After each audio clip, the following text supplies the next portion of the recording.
Hi, everyone. Welcome back for another week of marketing. And first, I'd like to begin by just saying thank you for taking the time to involve yourselves in those Chapter 7 marketing application responses last week. I've already graded quite a few of those and are enjoying those. I will have those back to you as soon as I can, hopefully by Sunday of next week. So, 1 week from today. So hopefully you'll have those back pretty quickly. This week we are moving on to start talking about the product P. We're going to spend a couple of weeks on the product P. This is chapter 11, obviously, so you'll just kind of scratch the surface today. There's a lot of information covered in these next two chapters, in chapter 11 and chapter 12. So I always like to make a video, especially for these chapters, so you can kind of um, get a feel for what to expect. And just because I know there's so much information, I am just going to hit the highlights. So that way you will have some of the important info. First, we need to talk about what a product is. And a product can be a good, a service, a place, an idea, an organization, people, communities.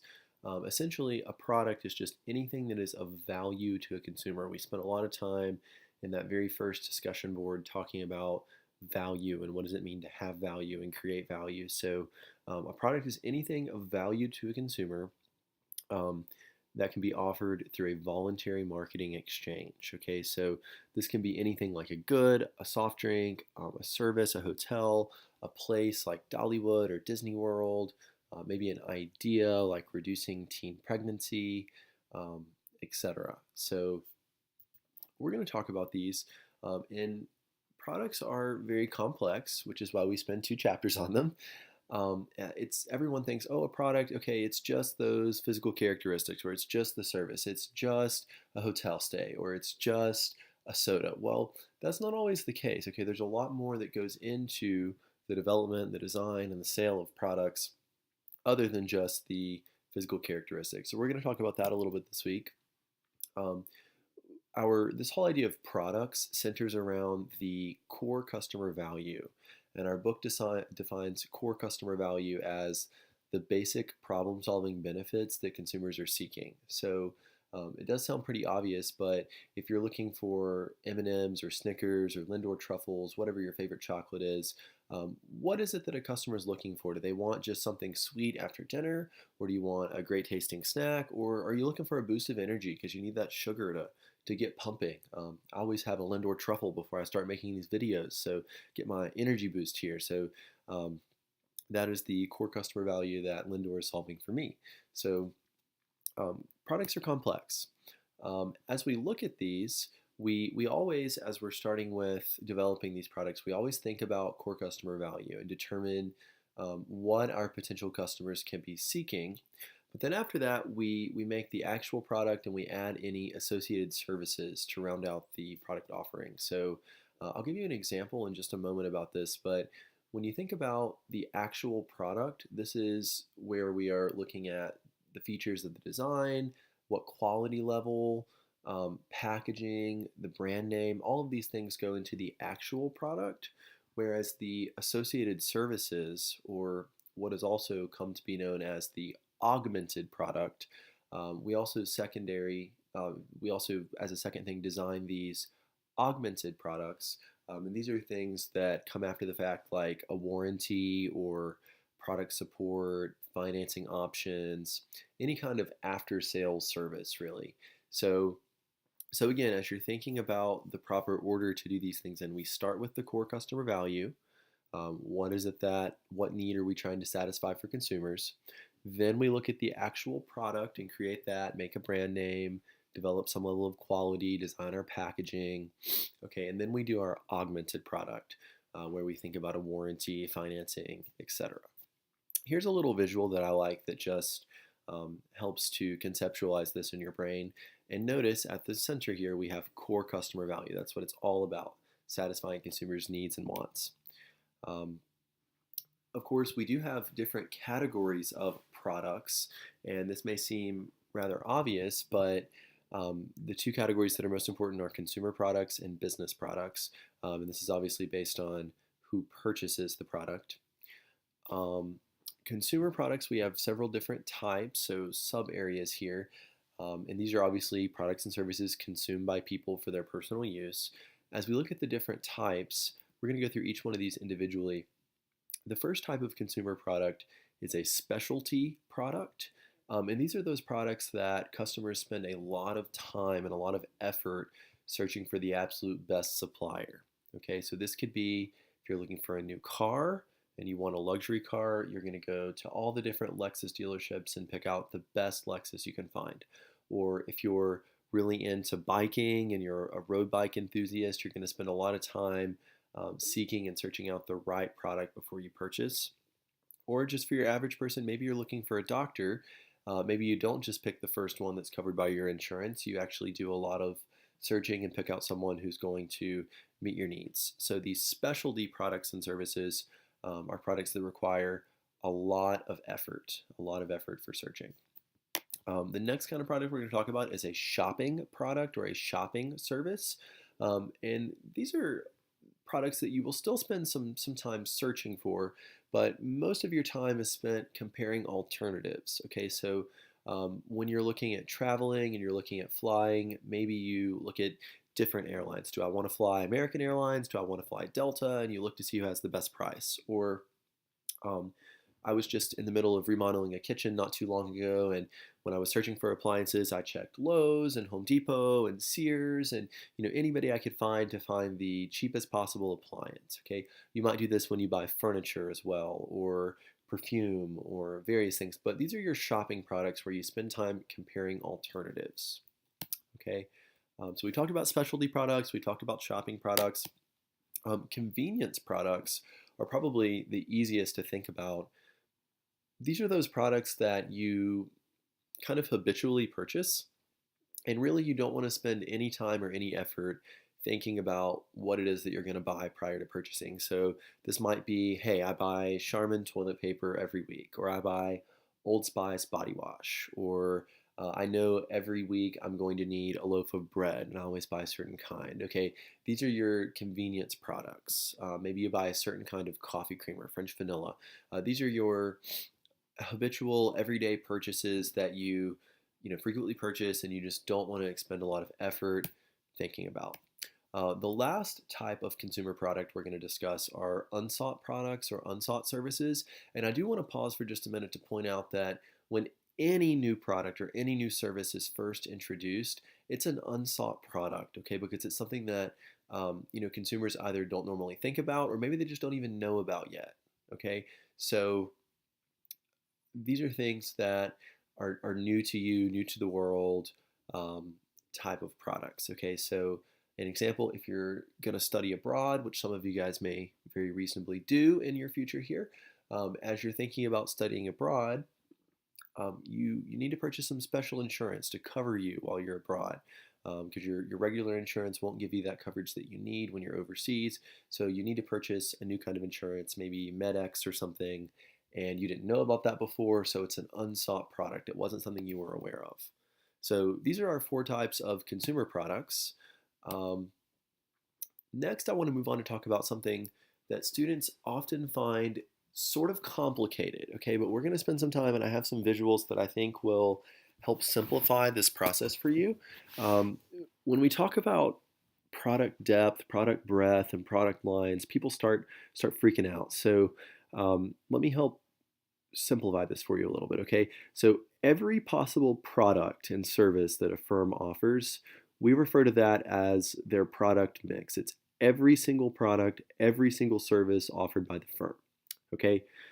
We also have product lines, which are similar groups of products and services. So here's a visual for you. If you're talking about Mercedes vehicles, okay, all of their product mix includes every single vehicle that they offer, every single one, whereas their product lines are the different types of vehicles. So maybe you have smart cars, you have vans, and then you have SUVs and regular vehicles, okay? So different lines by type, essentially. Now, when we take this and we take it to the next level, talking about breadth and depth, when we refer to breadth, we're talking about a count of the number of product lines. Whereas when we talk about depth, we're talking about the number of products within a certain product line. Okay, so let's go back to our car example about Mercedes. Remember, product mix is every single car that you see listed on this screen. Okay, the product lines are cars, SUVs, smart cars, and vans. Um, as you look at the breadth of these Mercedes vehicles, the breadth here would be each of those things. In this case, there would be a breadth of four: SUVs, regular cars, smart cars, and vans. A breadth of four, the different types of vehicles they offer. Okay, whereas the depth would be how many specific vehicles they have within each line. So if you're talking about vans, they have a depth of 1, 2, 3, 4, 5, 6, 7. Okay, there's 7 vehicles here under vans. For smart cars, this has a depth of 1, 2, 3, 4. 4 different types of smart cars, so on and so forth. So hopefully this helps you to visualize. Again, depth is the number of categories within a product line, whereas breadth is just the number of lines. So you could kind of take a marker and draw a circle around here and have your breadth, or draw this way and have your depth. Okay, so I hope that helps you. Now, we're going to start talking about when it's appropriate to add a product line, when it's appropriate to take away a product line, when it's appropriate to increase depth, and when it's appropriate to decrease depth. So there's different situations where all these things may be necessary. And as you're talking about these, you have to be careful that your products aren't too similar. Okay, so in this case, selling a particular brand may cannibalize, or what we call taking away sales from another brand. So you have to be really careful. You don't want to have too many brands, but you also want to have just enough. And you don't want to have too much breadth, because it becomes really costly if you have a lot of different types of products. But at the same time, again, you want to have enough. So it's a difficult slide, difficult situation to conceptualize here. So as we talk about increasing breadth, I always think of cream cheese here. So you may purchase Philadelphia cream cheese for your bagels, or they're good on lots of stuff. I don't know, maybe you make crab rangoon.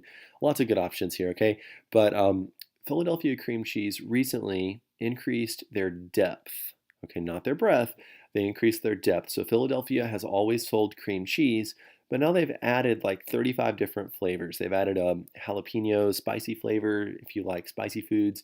They've added other types of flavors to try to increase their sales, essentially. So they're increasing their depth by adding lots of different flavors of cream cheese. Still cream cheese, so not increasing breadth, just increasing depth. And the goal here is that they want to satisfy consumer preferences, offer new options, and also boost sales. Okay, in some cases, though, you might want to decrease depth. So, oh, hey, we added a new line and it was prune flavored cream cheese, and yuck, nobody's buying prune flavored cream cheese. This was gross. We want to make sure we go ahead and delete that product. Okay, so you can also decrease the depth of a product line as well. You have to be careful with this, though, because in some cases, what is underperforming today may actually turn out to be this huge revenue generator in the future, maybe just a few months or a year later. So you got to be careful when you take it away. It's always a surprise. You're always kind of gambling a little bit. Now, you can also decrease breadth, meaning you delete an entire product line. Okay, a good example of this, if you have a company that sells protein bars, they sell energy drinks, and they sell vitamin water, and it's just too much for them to manage, they can't do it successfully, they might decide, hey, I'm going to chop the protein bars because it's the smallest of our profits, and we can better focus on energy drinks and vitamin water and be able to devote our time to those things. So you can also decrease breadth. In some cases, you might want to increase breadth. Hey, we sell cheese, we sell milk now, and we want to add yogurt. So we're still staying in the dairy family, but we think that adding this new product line will help us capture some new or some evolving markets, maybe increase our sales. So we're going to throw some yogurt in there to go with our already existing cheese and milk products. Okay, so you kind of got an idea of how all of these work here, and here's just a visual that explains that some more. I usually have my students do this in class in an in-class activity, so let's talk about this really quick. Which product has more breadth and which one has more depth? Okay, obviously breadth, you have 4 going across here. They have 4 different product lines, A, B, C, and D. So this one has a breadth of 4, whereas this one over here only has a breadth of 3, X, Y, and Z. So this one has a greater breadth. But as you're looking at depth, This one over here has one, two, three, four different products within the X product line, whereas A only has three. Okay, so in this case, this visual, product mix number two, would have a greater depth. So hopefully that makes sense for you. Um, Next, we're going to talk about something that students often find very interesting. We're going to look at brand names, logos, symbols, all kinds of fun stuff. So here's just a little visual of these things. These are all the things that make up a brand. These are all the things that go into branding. Okay, so when we think about a brand name, this is just the spoken component of a brand, and this is always super interesting. It can be something that's totally made up, has nothing to do with the product, like Zillow.com when you're looking at homes. That's just a random word. Zillow doesn't mean anything. In other cases, it might have no association with the product. So we think about the company Apple. Okay, this has nothing to do with Apple computers, iPhones. This has nothing to do with Apple. Yet their logo is a big apple. Okay, so there's really no key association there with the product. Um, we also think about like Comfort Inn, the hotel suite. Okay, it suggests the product characteristics. So, hey, let's go be comfortable here and stay in this inn where we're going to stay for one night, right? Comfort Inn. So, brand names are just the spoken component of branding. URLs also play into branding, and this is something to think about. You might think about Etsy. So this is really just the location of the page on the internet, but it also kind of fills in for the firm's name. Okay, so Etsy, eBay, Amazon.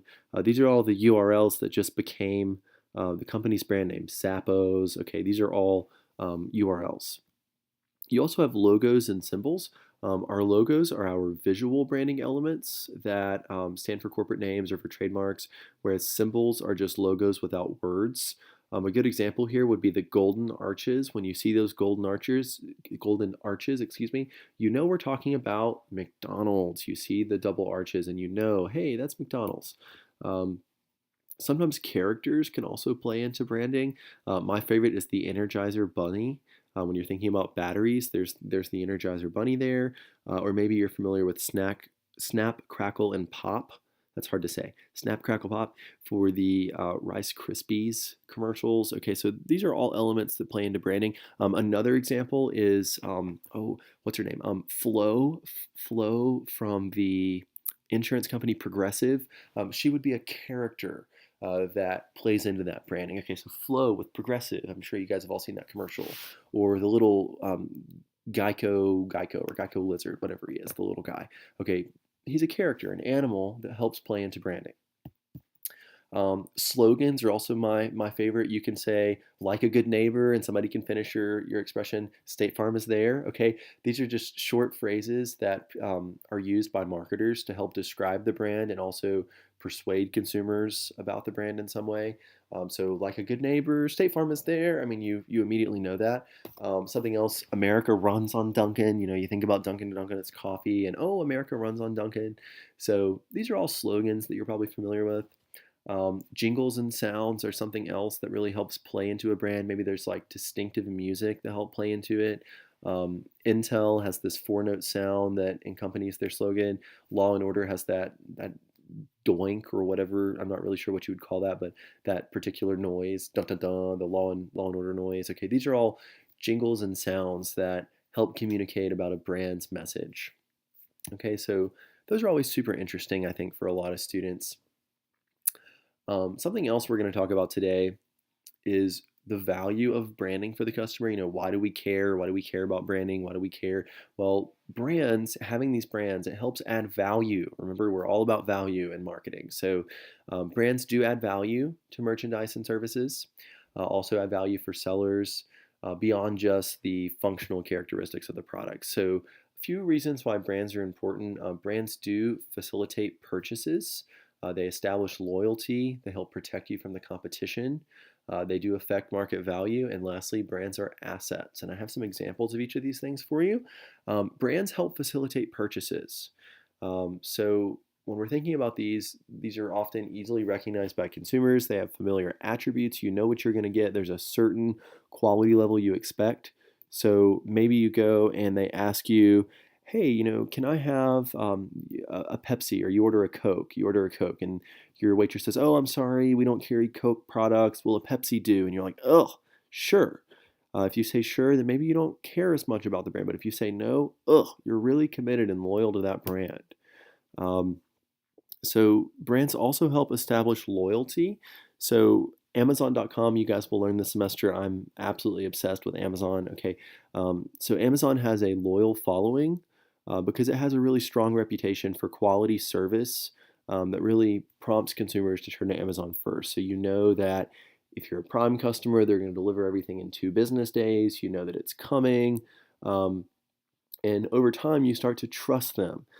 So I order things on Amazon all the time. When I know if I'm going to need it for class on Wednesday, I'm ordering this for my class, and I order it, and I trust it to be delivered on Wednesday, so I know I'm going to have it because I have that much faith in Amazon and UPS when they deliver the package. So something else, a brand is an asset, and it can actually be legally protected through, you guys are probably familiar with copyrights, trademarks.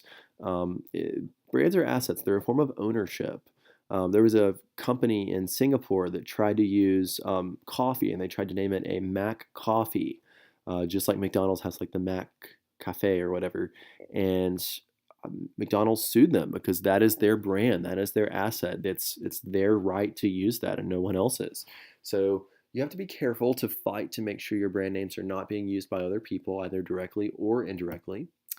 Um, Brands do affect market value also to some extent. So when you think about Radio Shack, if you're even familiar with what Radio Shack is, they used to sell lots of electronics, and they kind of lost their brand value in recent years as they really struggled to like maintain relevance. They weren't producing that modern cutting edge technology. People didn't go to Radio Shack anymore. They went to Best Buy because Best Buy always has the best cutting edge technology, right? So Radio Shack went under, and we no longer have one of those. So um, brands can also affect market value as well. This is the point in a in-person lecture where I would maybe stop and have like some kind of activity or ask you to take a break, take a restroom break. Since this is an online class, feel free to pause the video here, take a breather, give your brain a little brain break, and then come back if you'd like. And appreciate the little cat here because he's chilling on a beach. Okay. We also are going to talk about brand equity today. So when you think about buying a house and you have equity in your home, brand equity is sort of the same thing. If you have equity in your brand, you have something in it. You have it's sort of an investment. You have ownership. You have equity in your home. So it's the same thing in a brand. And there's 4 different aspects we're going to look at to know how much equity your brand has. The first one is brand awareness. And this all goes back to familiarity with a product or a service that kind of make the decision-making process of which product to choose a little bit easier.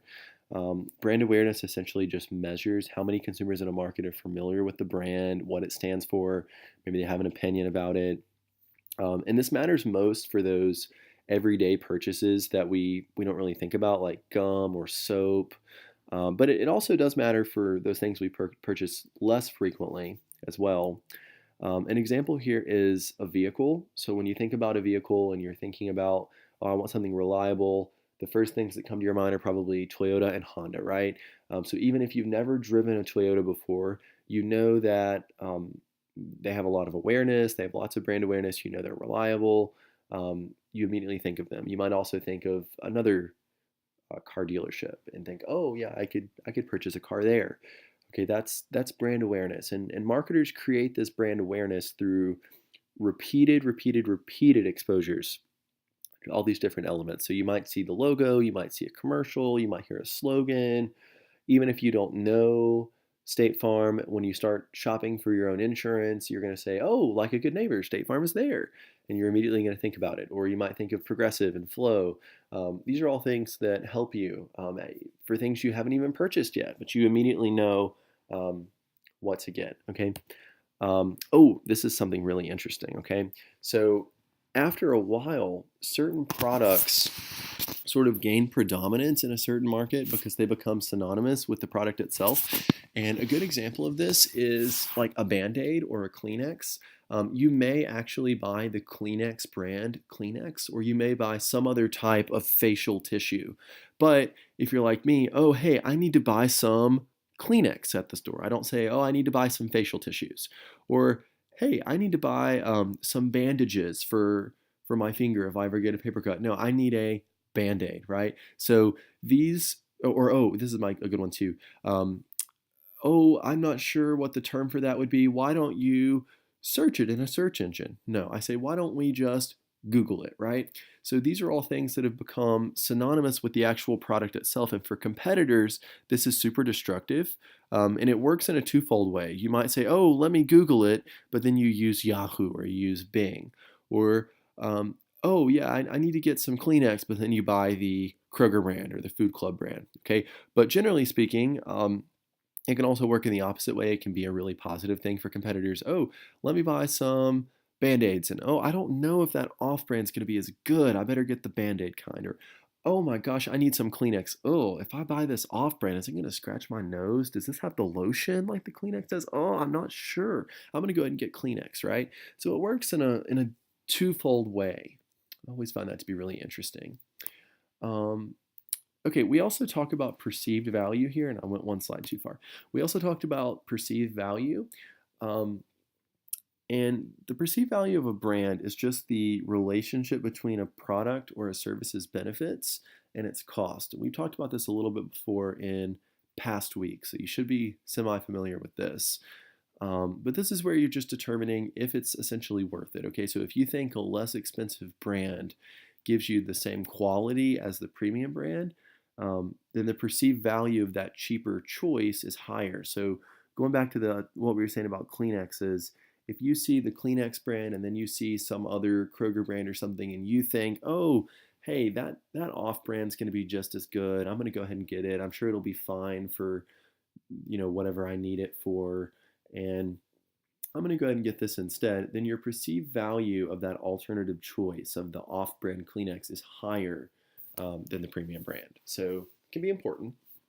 We also make brand associations, and these are just things that we mentally or emotionally link these things between the brand and its product attributes. So like a good neighbor, State Farm is there. We immediately associate safety and security and that family atmosphere with their slogan. That's a brand association. And almost always, these brand associations do come from a firm's advertising.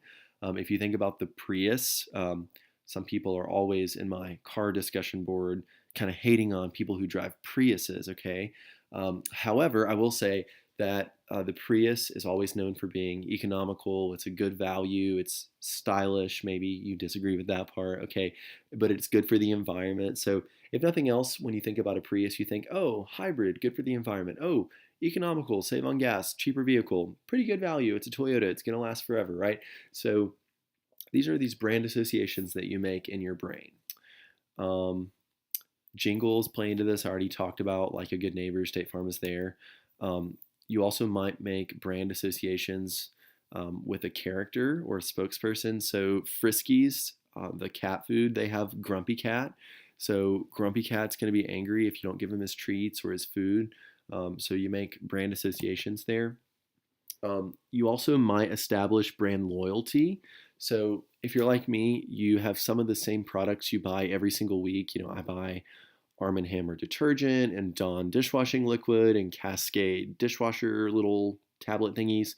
So these are all, that's brand loyalty. When a consumer becomes loyal to the same product or service repeatedly over and over again, rather than buying from multiple suppliers, that's brand loyalty. And brand loyal consumers are a super, super important source of value for firms. And a lot of times you help establish this loyalty through what we call customer relationship management or CRM programs. And this is really common with like airlines. Maybe you always fly Delta. So you have like a program with Delta, or credit card companies. Maybe you use Discover or Bank of America because of their cashback rewards, or you get extra discounts when you use your card. I know I have a Discover credit card, and they always do a 5% discount on Amazon purchases from October through December every year. So I, hoard up on my Christmas shopping at that time and get 5% back. Um, Other examples, we already talked about, hotels. Maybe you only stay at the Marriott, so you get extra discounts for staying there. Um, Brand loyal consumers are super, super important for marketers. And really, it's because, we can be a little bit lazy with our brand loyal consumers. I don't need to see an ad for Dawn dishwashing liquid. I don't need to see an ad for Cascade dishwasher tablets or Arm & Hammer detergent because I buy those things every week. So marketers' costs for me as a brand loyal consumer are much lower because they don't have to spend money on me. I'm cheap for them. They don't have to spend money advertising and promoting their products with me because they know that I'm going to go purchase those things every week. Likewise, positive word of mouth travels. I'm sitting here telling you all of these things. So if you don't ever have a dishwasher yet and you get a dishwasher in 10 years and then you have never bought tablets, you're going to think, oh, that Mr. Harrison dude I had for marketing, he talked about Cascade dishwasher tablets. I'm going to get those. Or, ooh, what kind of detergent should I buy? Oh, Arm & Hammer, sensitive skin. That's what I'm going to get, right? So um, people who are loyal customers tend to really praise the virtues of their favorite products or their favorite retailers or their favorite services to other people. My students in the past joke, Mr. Harrison could be an Amazon spokesperson. When you retire, you need to go and work for Amazon. I mean, seriously. So brand loyal consumers, that positive word of mouth means a lot in the marketing world. Provides a lot of value for consumers. Okay, so moving on, we're also going to talk a little bit about brand ownership, and there's two different types of brand ownership strategies that are important for us as marketers. We talk about the manufacturer brands, and we also talk about the retailer or the store brands. And I have some examples for you here that we're going to look at. Manufacturer brands are the most common things that you see. The majority of brands marketed here in the US are manufacturer brands. We also call them national brands. They're usually managed and owned by the manufacturer. Some good examples are Kraft, Nike, KitchenAid, Coca-Cola, Sony. We also have retail or store brands. These are also known as private label brands, and these are developed specifically by retailers. This is whenever you see the Kroger brand option, or you see Skinny Cow instead of Halo Top, or the off-brand Raisin brand instead of the real Raisin brand. Okay, these are your retail or your store brands. You guys may purchase a lot of these often. We also, as we're looking at these things, you can have individual brands or you can have a collective common name. So like Hyundai, they only use one brand. All of their vehicles are marketed as Hyundai, okay? But General Motors, they have a lot of different individual brands. They have Cadillac, Chevy, Buick, GMC. So there are all these different individual brands, but those are important because they cater to different markets and different groups and they meet different consumers' needs. Maybe you want a Chevy truck because you just want something reliable and something you can go out and maybe work on the farm with or something, okay? But somebody who buys a Cadillac, maybe you want that flashy look and leather seats, something a little different. So you're marketing to different groups, okay? You also might have a family brand. I'm going to tell you something here in a minute that I think will intrigue you. With family brands, they're all sold under one common name, one family name, and then the individual brands that are associated with that family brand benefit just because the family brand has a lot of awareness, a lot of brand awareness. So some examples are like Kraft. There's Kraft mac and cheese, there's Kraft regular like sandwich cheese, and then you have Kraft easy cheese, like the kind in the squirt bottle that you put up to your mouth and squirt the whole bottle in your mouth or put it on a cracker. So different kinds of cheese that are associated here with Kraft, okay? Kraft also has these different individual brands for each of its products. So you may or may not know that Cracker Barrel restaurants are actually owned and fall under the Kraft family name. Same thing with Philadelphia cream cheese and A1 steak sauce. So students are usually always like flabbergasted by that and find that to be super interesting. But those are all individual brands that fall under the Kraft brand name. So again, you can see here from this visual, you have your family brands, individual brands, national brands, and retailer or store brands. So you can see how these all kind of interconnect here. Okay.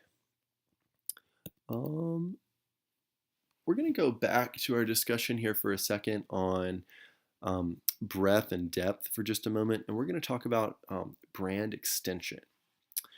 Okay, and this is really when you use the same brand name in just a different product line. Okay, so remember, we're adding a product line, we are increasing our product mix's breadth. We're adding a product line. So this is a brand extension, adding breadth. An example, and these sometimes make sense, and other times you're like, whoa, what's happening? And we're going to talk about here in a second when it's appropriate to do these things and when it's not as appropriate. So when you think about like dental products, Colgate and Crest, they both sell toothpaste and they sell toothbrushes and other dental hygiene products like dental floss and stuff like that, even though their original product line was just toothpaste. So they started with toothpaste and they increased their breadth. They had all these brand extensions to add other dental hygiene products. That made sense, okay? But you also have companies like Xbox that have always just sold video game consoles, and now they're adding breadth by selling mobile phones and different things, which for some, you may agree or disagree, maybe doesn't make sense, okay? Um, you can also have a line extension, so don't get these confused. Brand extension is whenever you increase a product mix's breadth. A line extension is when you increase a product line's depth.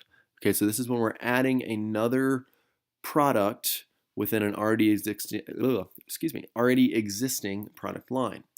So think about Kellogg. Kellogg is really known for having lots of breakfast foods. They have a breakfast line.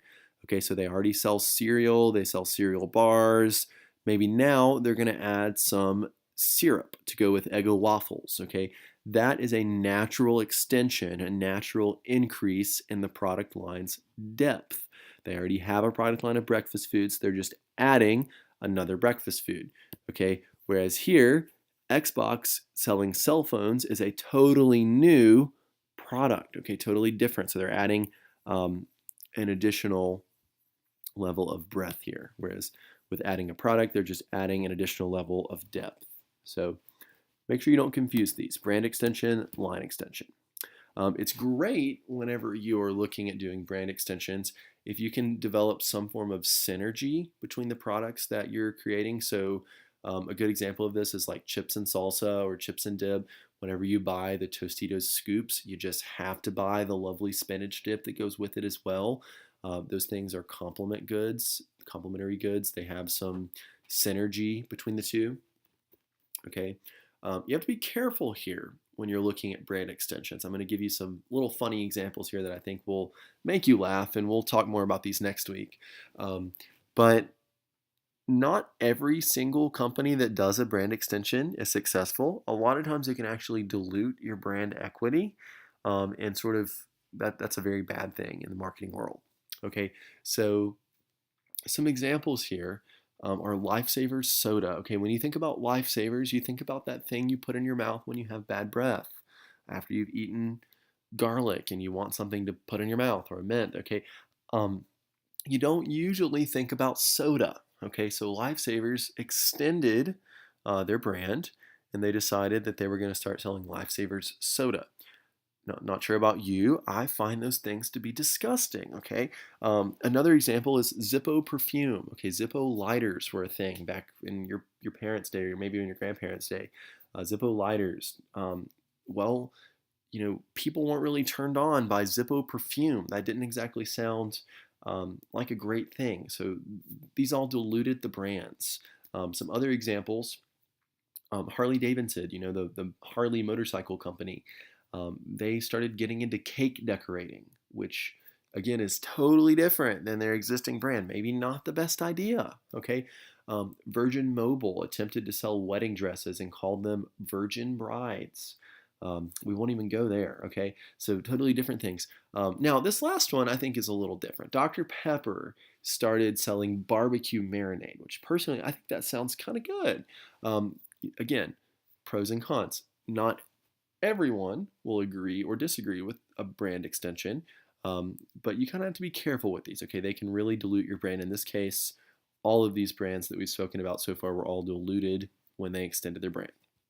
So how do we know when we should do a brand extension? How do we know when it's appropriate, and can we avoid any negative consequences? Well, you can. You have to look at the fit between the product and the core brand of that extension. You need to evaluate consumers' perceptions of the attributes of the core brand and try to seek out similar attributes for the extension. Um, you don't want to extend the name of a product to too many different categories. So, Harley Davidson motorcycles and Harley Davidson perfume, probably extending the brand name to too many different product categories. Now, if Harley Davidson was selling handlebars or something that went along with motorcycles, sure, makes sense. Perfume, not so much. Okay, so think about these. Consider whether the brand extension that you're considering is too far away, too distant from the core brand. That's important to consider. Something else we're going to talk about today is co-branding. And this is when you market two or more brands together on the same package or promotion, or maybe even in a store. This is really common. If you ever drive through North or South Carolina, you'll see this a lot. You may see restaurant chains that have been combined. So Yum Brands, they own all of these different retailers. So it's not uncommon for you to see a Taco Bell KFC together in the same store where it's like half Taco Bell, half KFC, and it's connected by a little hallway. That is co-branding. It's when we try to link certain brands. It's really designed to appeal to really diverse market segments, and the goal is that you're extending the hours during which each restaurant might be open. So Pizza Hut normally is not a 24-hour thing. Taco Bell is. So you're connecting those things together. Brand licensing is something else we need to discuss in this chapter. And this is just a contractual agreement where one firm allows another to use its name or its logo or character in exchange for some kind of fee. A good example here is maybe the NBA licenses products. So there's like this New Orleans Pelicans hat right here. Maybe the NBA has agreed to allow a manufacturer to put this logo on their hats and create it for a certain fee. And usually over time you do have to pay, sometimes up front, but usually it's based on royalties on how much you sell of the product. And usually you pay a certain portion based on that logo use and how many of those you sell. So this is brand licensing, when you're giving someone else permission to use your product essentially. Okay, I promise, guys, we're almost to the end. I'm sorry, I know there's a lot of information this week. We're going to talk about packaging as well. And packaging is sort of interesting to understand. When you think about a packaging, what do you think about? Well, you think about what your item comes in, right? Well, there's a little bit more to it than that. There is the primary package and the secondary package. And I want to use this to talk about toothpaste. Okay, the primary package is the one that the consumer uses. This is the actual tube of toothpaste. Whereas the secondary package is the wrapper or exterior carton that usually holds that primary package, and it also usually contains the UPC label, or AKA the barcode. So in this case, the primary package would be the actual toothpaste tube, whereas the secondary package would be the box that the tube is held inside of, okay? Usually with primary packages, we look for things like how well can we store it, how do we use it, is it easy to consume? We look for convenience.